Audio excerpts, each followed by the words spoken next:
Wherever you go, whatever you do, throw a little at it. Omax, Vest and Briefs. Kovai மாவட்டம் துடியலூர் வாரசந்தை மைதானத்தில் திடக்கழிவு மேலாண்மை திட்டத்தை செயல்படுத்த மாநகராட்சி எடுத்த முயற்சி தமிழ்ஜனம் தொலைக்காட்சியின் செய்தி எதிரொலியாக கைவிடப்பட்டதால் விவசாயிகள் மகிழ்ச்சி அடைந்தனர். துடியலூர் வாரசந்தையில் நடைபெறும் மைதானத்தில் மாநகராட்சி சார்பில் திடக்கழிவு மேலாண்மை மையம் அமைக்கவும் அதற்கான கட்டிடங்களை கட்டவும் முயற்சிகள் மேற்கொள்ளப்பட்டது. இதனை அடுத்து ஆயிரக்கணக்கான விவசாயிகள் மற்றும் சிறு வியாபாரிகளின் வாழ்வாதாரம் பாதிக்கப்படுவதாகவும் இந்த திட்டத்தை அமல்படுத்தக்கூடாது எனவும் விவசாய சங்கத்தினரும் சந்தை வியாபாரிகள் சங்கத்தினரும் அரசுக்கு கோரிக்கை விடுத்தனர். இதுகுறித்து தமிழ்ஜனம் தொலைக்காட்சியில் விரிவான செய்தி வெளியிடப்பட்டது.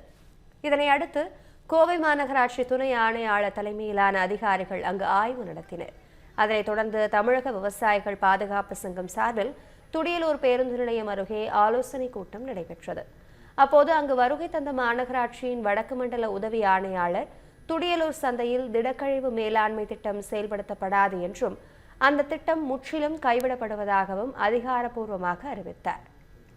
இந்த மகிழ்ச்சியான செய்தியை கேட்ட விவசாயிகள் மற்றும் வியாபாரிகள் உற்சாகத்தில் கைதட்டி ஆரவாரம் செய்தனர். பட்ஜெட்ல மார்க்கெட்டை நவீனப்படுத்துறதுக்கு மாதிரி ஒரு அறிக்கை போயிருக்கு.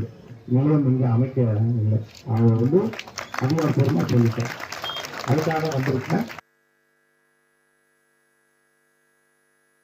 இந்த சந்தை எந்த நோக்கத்துக்காக பயன்படுத்தி கொண்டு இருக்கிறார்களோ அந்த நோக்கம் சாகும் வரையில் அதாவது வாழையடி வாழையாக அடுத்த வரக்கூடிய சந்ததிகளும் இதை பயன்படுத்தும் அளவுக்கு ஒரு தரம் வாய்ந்த சந்தையாக உருவாக்கி கொடுக்கணும்னு சொல்லி கேட்டுக்கிறாங்க. வியாபாரிகள்ல இருந்து விவசாயிகள்ல இருந்து எல்லாம் ஒன்று திரண்டு இங்க குப்பை மாற்று நிலையம் வரக்கூடாது அப்படிங்கிற எதிர்ப்பு பதிவு செஞ்சிருக்காங்க. சிறு குறு விவசாயிகள் நேரடியா சந்தையில கொண்டுட்டு வந்துதான் காய்கறிகளை வார சந்தைகளை கொண்டு வந்து விற்கும் போது அவங்க வாழ்வாதாரம் காப்பாற்றப்பட்டு கொண்டு இருக்கு. இன்னைக்கு வரைக்கும் இன்னைக்கு ரோட்ல கொண்டு போய் காய்கறிகளை போட்டு வியாபாரம் பண்ற நிலைமைக்கு கொண்டு வந்திருக்காங்க.